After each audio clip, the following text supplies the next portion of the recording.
Welcome to Aya Healthcare. This is Chris Renner. This is a part of the First Time Traveler series. And in this short video, we are going to discuss getting your first assignment. So when we're looking for assignments, I typically ask my travelers, when they want to go, when they want to start their first one. So when we look for assignments, we are always looking probably 4 to 5 weeks out from your target start date. Any longer, and hiring managers, as you can imagine, they want to hire people yesterday. They've got a serious need and they don't really want to wait too much longer than that 4 to 5 week window. So that's really our sweet spot. And the other side, we don't want to book it too short because we've got compliance to do. That is probably the least fun part of anything that you will do as a traveler, which I'll go over here in a minute. But we want to make sure we allot enough time for that to be completed. So again, 4 to 5 weeks out is when you're not going to have that conversation really about landing your first assignment.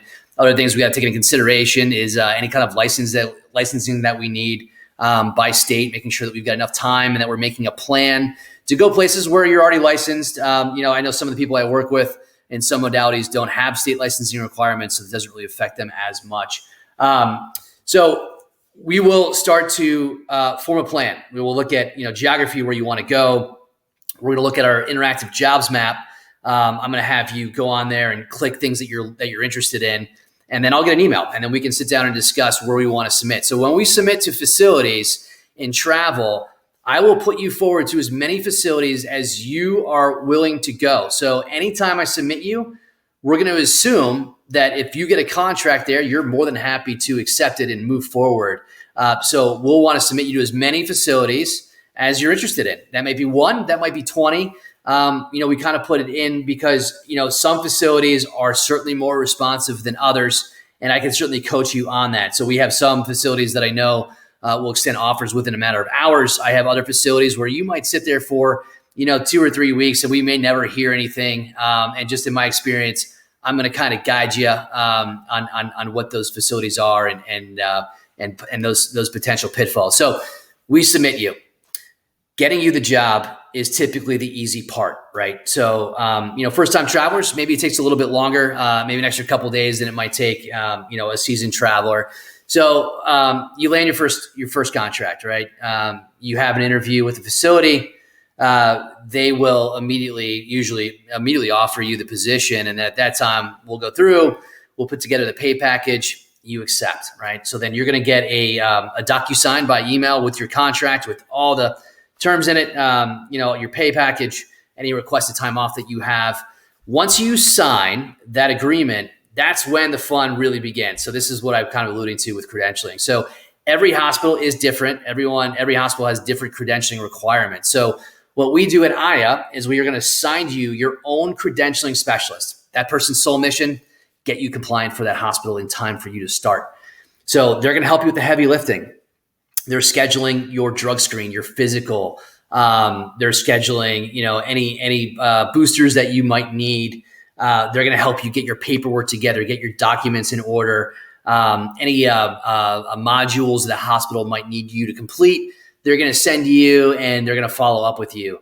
Even with that help with the heavy lifting, I'm just going to warn you right now, credentialing is not fun. So put your blinders on, get those things done one at a time.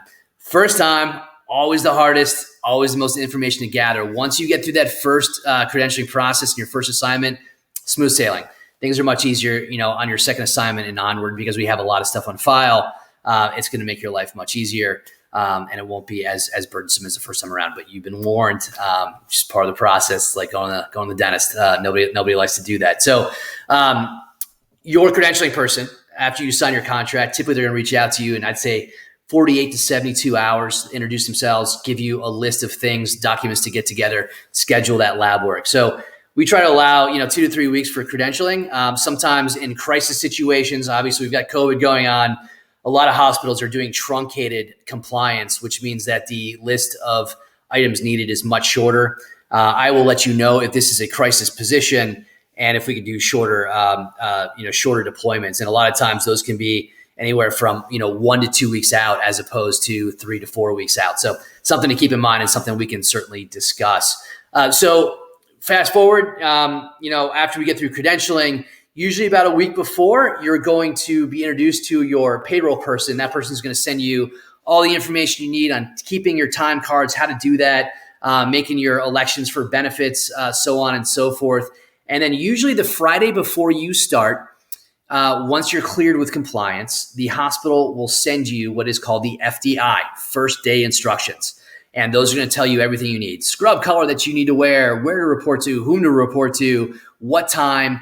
So all that information will be given to you right before you start, which obviously makes your first day at your travel assignment much easier. And we try to take that burden, off you. That where do I go? What am I supposed to do? So that's how it goes. And then you'll start your assignment, and then typically at that point, usually about halfway through your assignment, you and I are going to reconnect and talk about either extending your contract, which a lot of times happens, that offer's on the table. So if things are going well, hospital likes you, you like them.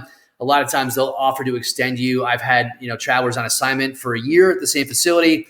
I got other travelers that after 13 weeks, they don't care how good it is. They're out of there. They just want to go somewhere else, which is cool. So we'll discuss that. So talk about either extending on your current assignment, or we'll start looking for your next assignment and making that game plan and submitting you, and rinse and repeat, same process over. So that's pretty much it as far as getting you that first assignment and what that process looks like.